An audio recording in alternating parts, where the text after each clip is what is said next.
Chandrasekhar ఎలిటి direct చేసిన ఒక్కడున్నాడు అని film. Gopichand hero. అందులో విలన్ కి బాంబే బ్లడ్ గ్రూప్ ఉంటుంది. మనకి మామూలుగా O positive, A B positive అలా ఉంటాయి కదా. 10 లక్షల మందిలో ఒక్కడికి మాత్రమే అలాంటి బాంబే బ్లడ్ గ్రూప్ ఉంటుంది.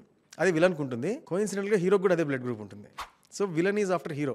అతను తీసుకొని వచ్చి అతను హార్ట్ ట్రాన్స్ప్లాంట్ చేసేసుకుంటే నేను బతికేస్తాను, ఇంకా అతను ఏమైనా నాకు పర్వాలేదు అన్నట్టుగా వాళ్ళిద్దరి మధ్య జరుగుతూ ఉంటుంది. ఇతనికి హార్ట్ ప్రాబ్లం ఉంటుందన్నమాట. ఎవరికి? విలన్కి. అతనికి అన్ని పైపులు అవన్నీ పెట్టుంటారు. పెద్ద ట్రాలీ బ్యాగ్ లాంటి ఒక మిషన్ పక్కనే దాన్ని ఎప్పుడు బీపీ మానిటరింగ్ చేస్తూ అలా ఉంటుంది. అది దానికి ఎప్పుడు కనెక్ట్ చేసి హార్ట్ లోపల కనెక్ట్ చేసి 4-5 పైపులు ఉంటాయి బయటికి. పక్కన ట్రాలీ ఉంటుంది. అతను ఎక్కడికి వెళ్ళినా పక్కన ట్రాలీ దోసుకుంటూ పక్కన ఎవడో పట్టుకొని రావాలి. ఆ సెటప్ పెట్టారనమాట. ఒకసారి గోపీచంద్ను వాళ్ళ ఇంటికి వచ్చేది డిస్కస్ చేస్తుంటే గోపీచంద్ని అటాక్ చేయాలి. ఆ టైంలో అందరూ ఏదో అటాక్ చేయబోతుంటే ఇతను ఏం చేస్తాడు, అతను విలన్ ఉంటాడు కదా మహేష్ మంజ్రేకర్, అతని పైపులు పట్టుకుంటాడు. పైపులు పట్టుకుని దగ్గరకు వచ్చారు లాగేస్తాను అన్నట్టు లాగుతుండు, కొంచెం లాగుతుంటాడు ఇలాగా. అది కొద్దిగా లాగి బ్లడ్ కూడా స్టార్ట్ అవుతుంటుంది. ఇప్పుడు కూడా ఇట్లా అంటుంటాడు విలన్.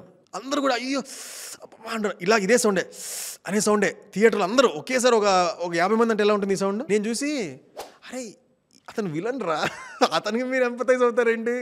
అతను వదిలిపెడితే గోపీచంద్ లేచిపోతాడు, ఇతన్ని చంపేస్తారు. సో నాకు అనిపించింది మనకు మళ్ళీ టక్కని ఒక హ్యూమనిజం వచ్చిందనమాట. అరే మనిషే కదా పాపం, గుండెరా లాగద్దురా అన్నట్టు అనుకున్నాం, కానీ వదిలితే హీరో పోతాడు. అది కూడా విచిత్రమైన ఫీలింగ్ కదా. అలాంటి సీన్లో మనం విలన్తో ఎంపతైజ్ అవుతామా? ఎక్కడ ఏ సినిమాలో నవ్వలేదు ఇప్పటిదాకా. కానీ కథ ప్రకారంగా కరెక్టే, ఎవరికైనా అలాగే అనిపిస్తుంది. ఇది నాకు చాలా డిఫరెంట్ ఎమోషన్ అనిపించింది.